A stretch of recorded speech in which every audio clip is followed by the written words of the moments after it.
홍 대표는 후한무치와 배은망덕을 그대로 보여주는 것입니다. 저는 다른 사람을 떠나가지고 유효의 토사구팽이 이런 거죠. 예를 들면 이제 서초에 있는 유효의 지역구 이게 본래 이해운 자리잖아요. 네. 근데 유효회가 더군다나 현역이 아니면서 최고위원회에 당선될 정도로 나름대로 대중적 관심을 끌었어요. 누구나 다 이해운 자리에 이제 당협위원장 자리를 지킬 수 있을 거라고 봤는데 당협위원장 자리가 사실상 박탈된 상황이거든요. 물론 재심할 기회는 있습니다만. 이게 어떻게 되는 거예요? 몇몇 현역 의원까지도 교체를 하고 또 현역 의원은 아직 자리를 못 잡은 분들도 있죠. 그렇죠. 예, 그러니까 줄 세우기 하는 것도 있고 그다음에 사실은 유효회 최고는 정말 너무 과했기 때문에 토론 많이 해보셨죠? 깝깝하죠. 예, 아니 하여간 그런 분 정도는 이게 이제 잘한 거죠. 뭐 그 정도 가른 거는 잘했는데 저 꼴통 당에서도 유해를 까무로 안 본 거잖아요. 간단히 말하면.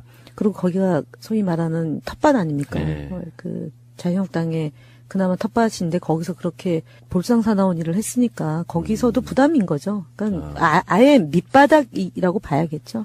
이번 문재인 대통령이 중국 가신 것도 가장 센 발언했던 게 유해였어요. 우리 관심이 별로 없어서 주로 우리 방송으로 내용 많이 안 내보냈지만 정말 저질도 이런 상저질이 없는데 이렇게 되면은 전당대회에서 여러 가지 좀 튀는 언행으로 당선은 됐는데 최고위원회 이 다음 주에 열릴 최고위원 회의에서 어떤 모습일지 잠옷 이런 싸움은 참 재밌는데 복장도 궁금하고요. 또 맨발로 나오실라나요? 이번? 그리고 머리띠를 두를까 안 두를까도 궁금하고.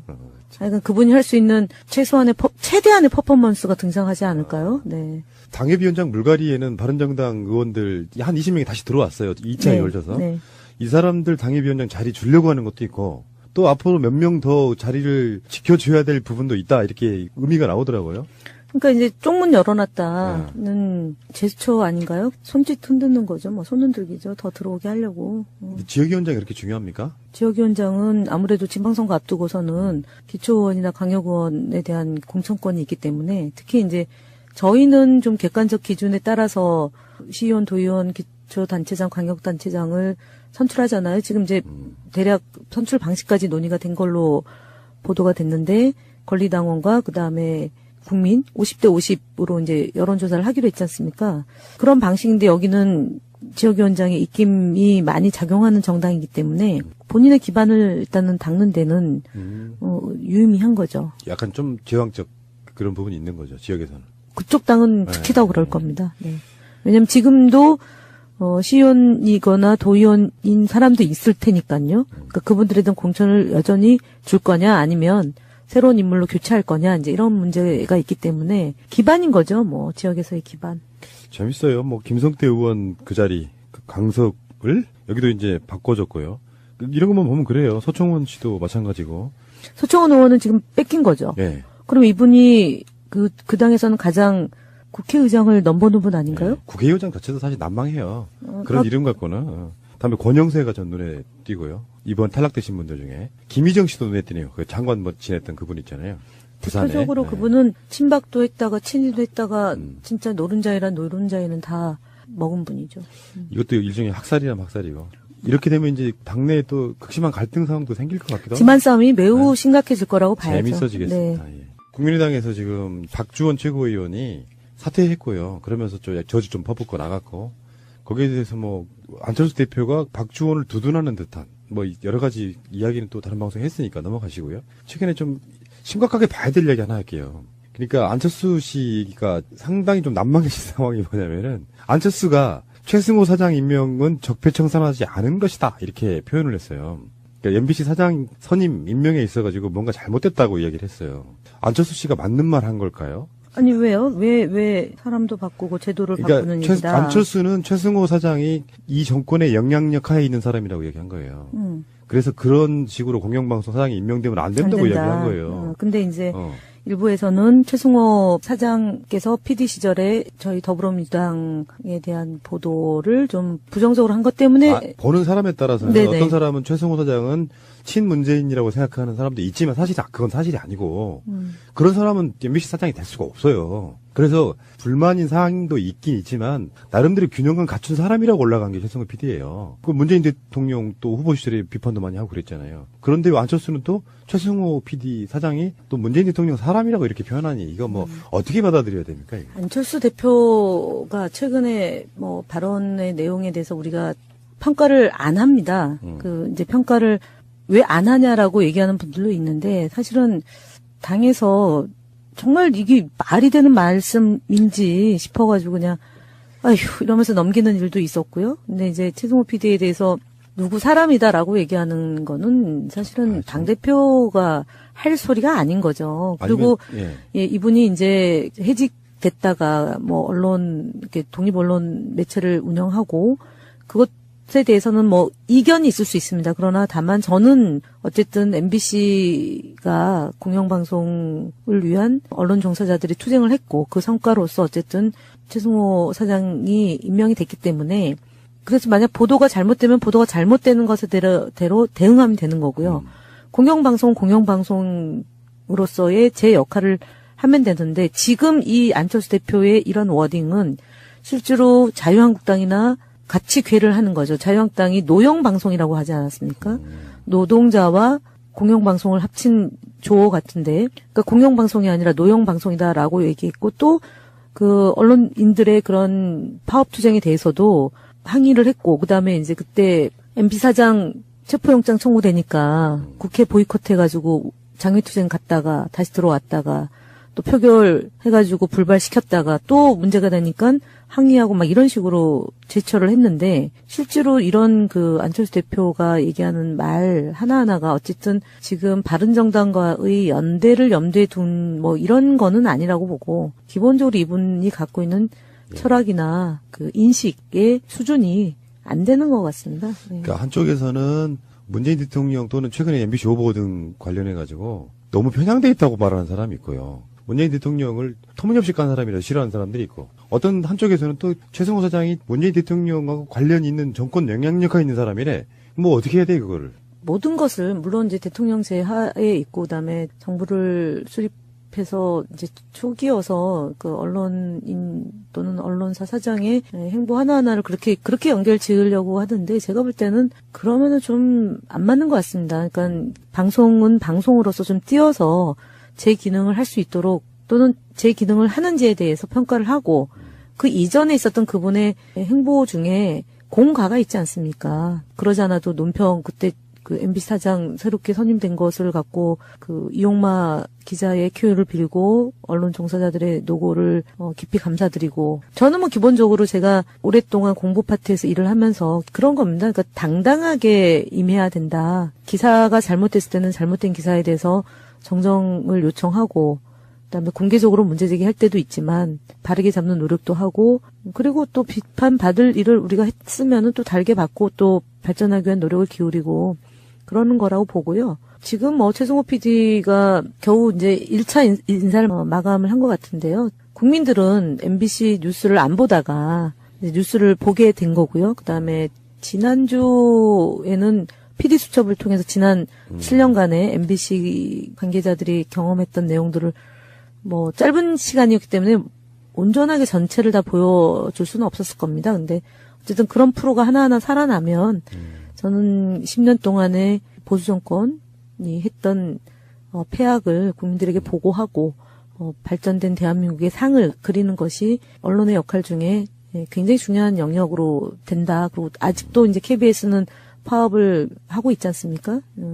거기가 이제 또 정돈이 되면 훨씬 이제 우리는 다양한 채널을 통해서 다양한 정보를 듣고 판단할 수 있는 그런 기회가 마련되기 때문에 저는 긍정적으로 봅니다. 이런 그 흐름에서는. 저는 저마다 역할이 있다고 생각하는데요. 예를 들어서 문재인 정부가 언론을 개혁해내는 어떤 사명이 있다고 생각하는 건 맞지만 이것은 그게 이제 공정성의 문제가 걸려있고 정파성의 문제가 걸려있기 때문에 그래서 이 정부 자체는 언론과 등을 지면 실패한다고 생각하는 부분이 있는 것 같아요. 언론이 급격하게 돌아서가지고 막 비난만 해대는 방송이나 보도를 할 수가 있잖아요. 정치인들은 정치인들대로 마음에는 안 들지만 언론들을 좀 어리고 달래는 부분도 있어야 되고 대신에 국민들 입장에서는 언론에 대해서 제대로 된 보도해라. 편파 보도나 이런 쓰레기 같은 보도 하지 말라고 막 항의하는 것도 당연한 거라고 생각이 들거든요. 그러니까 노무현 정부 때는 그 7 정도는 문화를 바꿨고 3은 이제 제도 개선을 하려고 했었지만 역부족이었던 측면이 있습니다. 지금도 이제 방송법을 개정을 해서 언론 개혁을 해야 되는데 그 방송법 개정과 관련해서 여야 간에 이견이 분명히 존재하는 거고요. 이번에도 그 논의가 될 텐데 아마 쉽지 않을 것 같습니다. 그 방송법을 개정해야 되는 거고요. 두 번째는 문화인데 그 문화는 노무현 정부 때 기자실을 폐지했던 문화가 있었고 그다음에 가판 구독을 금지했던 게 있었던 거고요. 소위 말하는 접대 문화를 없앴죠. 가판을 없애니까 접대 문화가 많이 없어졌는데 그런 이제 시대의 흐름에 따라서 변화가 있었던 거고 최근에 이제 김영란법이 이제 도입되면서 또 문화가 바뀐 거잖아요. 안정시키면서 잡음 없이 가는 게 중요할 수도 있다 생각이 들고요. 지지자분들까지 또 그렇게 안정적으로 다 좋아 하고 갈 수는 없는 거라서. 예, 그렇죠. 최대한의 퍼포먼스가 등장하지 않을까요? 네. 당협위원장 물갈이에는 바른정당 의원들 한 20명이 다시 들어왔어요. 2차에 열려서. 네. 이 사람들 당협위원장 자리 주려고 하는 것도 있고 또 앞으로 몇 명 더 자리를 지켜줘야 될 부분도 있다. 이렇게 의미가 나오더라고요. 그러니까 이제 쪽문 열어놨다는 제스처 아닌가요? 손짓 흔드는 거죠. 뭐 손 흔들기죠. 더 들어오게 하려고. 지역위원장이 그렇게 중요합니까? 지역위원장은 아무래도 지방선거 앞두고서는 기초의원이나 강력의원에 대한 공천권이 있기 때문에 특히 이제 저희는 좀 객관적 기준에 따라서 시의원, 도의원, 기초단체장, 광역단체장을 선출하잖아요. 지금 이제 대략 선출 방식까지 논의가 된 걸로 보도가 됐는데 권리당원과 그다음에 국민 50대 50으로 이제 여론조사를 하기로 했지 않습니까? 그런 방식인데 여기는 지역위원장의 입김이 많이 작용하는 정당이기 때문에 본인의 기반을 일단은 닦는 데는 유의미한 거죠. 약간 좀 제왕적 그런 부분이 있는 거죠. 지역에서는. 그쪽 당은 특히 더 그럴 겁니다. 네. 왜냐하면 지금도 시의원이거나 도의원인 사람도 있을 테니까요. 그러니까 그분들에 대한 공천을 여전히 줄 거냐 아니면 새로운 인물로 교체할 거냐 이제 이런 문제가 있기 때문에 기반인 거죠. 뭐 지역에서의 기반. 재밌어요. 뭐 김성태 의원 그 자리 그 강석을 여기도 이제 바꿔줬고요. 이런 것만 보면 그래요. 서청원 씨도 마찬가지고. 서청원 의원은 지금 뺏긴 거죠. 예. 그럼 이분이 그 당에서는 가장 국회의장을 넘보는 분 아닌가요? 예. 국회의장 자체도 사실 난망해요. 그런 이름 갖고는. 다음에 권영세가 전 눈에 띄고요. 이번 탈락되신 분들 중에 김희정 씨도 눈에 띄네요. 그 장관 뭐 지냈던 그분 있잖아요. 부산에. 대표적으로 그분은 친박도 했다가 친이도 했다가 진짜 노른자이란 노른자이는 다 먹은 분이죠. 이것도 일종의 학살이란 학살이고. 이렇게 되면 이제 당내에 또 극심한 갈등 상황도 생길 것 같기도 하고. 집안 싸움이 매우 심각해질 거라고 봐야죠. 재밌어지겠습니다. 네. 예. 국민의당에서 지금 박주원 최고위원이 사퇴했고요. 그러면서 저주 좀 퍼붓고 나갔고 거기에 대해서 뭐 안철수 대표가 박주원을 두둔하는 듯한 뭐 여러 가지 이야기는 또 다른 방송에 했으니까 넘어가시고요. 최근에 좀 심각하게 봐야 될 이야기 하나 할게요. 그러니까 안철수 씨가 상당히 좀 난망해진 상황이 뭐냐면은 안철수가 최승호 사장 임명은 적폐청산하지 않은 것이다 이렇게 표현을 했어요. 그러니까 MBC 사장 선임 임명에 있어가지고 뭔가 잘못됐다고 이야기를 했어요. 안철수 씨가 맞는 말 한 걸까요? 아니 왜요? 왜 사람도 바꾸고 제도를 바꾸는 일이다. 안철수는 최승호 사장이 이 정권의 영향력 하에 있는 사람이라고 얘기한 거예요.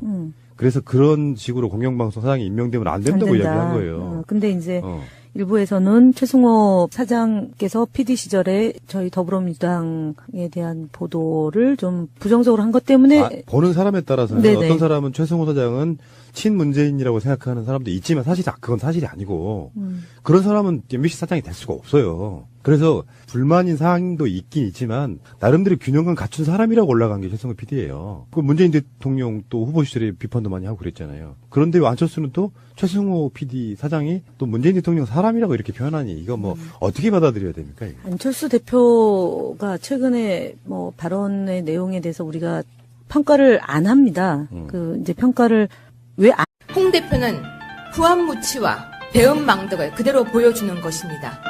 저는 다른 사람을 떠나가지고 유효의 토사구팽이 이런 거죠. 예를 들면 이제 서초에 있는 유효의 지역구 이게 본래 이해운 자리잖아요. 네. 근데 유효회가 더군다나 현역이 아니면서 최고위원회에 당선될 정도로 나름대로 대중적 관심을 끌었어요. 누구나 다 이해운 자리에 이제 당협위원장 자리를 지킬 수 있을 거라고 봤는데 당협위원장 자리가 사실상 박탈된 상황이거든요. 물론 재심할 기회는 있습니다만. 이게 어떻게 되는 거예요? 몇몇 현역 의원까지도 교체를 하고 또 현역 의원은 아직 자리를 못 잡은 분들도 있죠. 그렇죠. 예, 그러니까 줄 세우기 하는 것도 있고 그다음에 사실은 유효회 최고는 정말 너무 과했기 때문에 토론 많이 해보셨죠? 깝깝하죠. 예, 그거. 아니 하여간 그런 분 정도는 이게 이제 잘한 거죠. 뭐 그 정도 가른 거는 잘했는데 저 꼴통 당에서도 유해를 깜으로 안 본 거잖아요. 간단히 말하면. 그리고 거기가 소위 말하는 텃밭 아닙니까? 네. 그 자유한국당의 그나마 텃밭인데 거기서 그렇게 볼상사나운 일을 했으니까 거기서도 부담인 거죠. 그러니까 아예 밑바닥이라고 봐야겠죠. 그 이번 문재인 대통령이 중국 가신 것도 가장 센 발언했던 게 유해였어요. 우리 관심이 별로 없어서 주로 우리 방송으로 내용 많이 안 내보냈지만 정말 저들도 이런 상저들이 없는데 이렇게 되면은 전당대회에서 여러 가지 좀 튀는 언행으로 당선은 됐는데 최고위원회 이 다음 주에 열릴 최고위원 회의에서 어떤 모습일지 잘못 이런 싸움은 참 재밌는데 복장도 궁금하고요. 또 맨발로 나오실라나요 이번? 그리고 머리띠를 두를까 안 두를까도 궁금하고. 하여간 그분이 할 수 있는 저는 문재인 대통령 또는 최근에 MBC 오보 등 관련해 가지고 너무 편향돼 있다고 말하는 사람이 있고요. 문재인 대통령을 터무니없이 깐 사람이라 싫어하는 사람들이 있고 어떤 한쪽에서는 또 최승호 사장이 문재인 대통령하고 관련 있는 정권 영향력가 있는 사람이래. 뭐 어떻게 해야 돼 그거를? 모든 것을 물론 이제 대통령제 하에 있고 그다음에 정부를 수립해서 이제 초기여서 그 언론인 또는 언론사 사장의 행보 하나하나를 그렇게 연결 지으려고 하던데 제가 볼 때는 그러면은 좀 안 맞는 것 같습니다. 그러니까 방송은 방송으로서 좀 띄어서 제 기능을 할 수 있도록 또는 제 기능을 하는지에 대해서 평가를 하고 그 이전에 있었던 그분의 행보 중에 공과가 있지 않습니까? 그러지 않아도 논평 그때 그 MBC 사장 새롭게 선임된 것을 갖고 그 이용마 기자의 큐를 빌고 언론 종사자들의 노고를 깊이 감사드리고 저는 뭐 기본적으로 제가 오랫동안 공보 파트에서 일을 하면서 그런 겁니다. 그러니까 당당하게 임해야 된다. 기사가 잘못됐을 때는 잘못된 기사에 대해서 정정을 요청하고 그다음에 공개적으로 문제제기할 때도 있지만 바르게 잡는 노력도 하고 그리고 또 비판받을 일을 우리가 했으면은 또 달게 받고 또 발전하기 위한 노력을 기울이고 그러는 거라고 보고요. 지금 뭐 최승호 PD가 겨우 이제 1차 인사를 마감을 한 것 같은데요. 국민들은 MBC 뉴스를 안 보다가 뉴스를 보게 된 거고요. 그다음에 지난주에는 PD 수첩을 통해서 지난 7년간의 MBC 관계자들이 경험했던 내용들을 뭐 짧은 시간이었기 때문에 온전하게 전체를 다 보여줄 수는 없었을 겁니다. 근데 어쨌든 그런 프로가 하나하나 안 하냐라고 얘기하는 분들도 있는데 사실은 당에서 정말 이게 말이 되는 말씀인지 싶어가지고 그냥 아휴 이러면서 넘기는 일도 있었고요. 근데 이제 최승호 PD에 대해서 누구 사람이다라고 얘기하는 거는 사실은 당대표가 할 소리가 아닌 거죠. 그리고 아니면, 예, 이분이 이제 해직됐다가 뭐 언론 이렇게 독립 언론 매체를 운영하고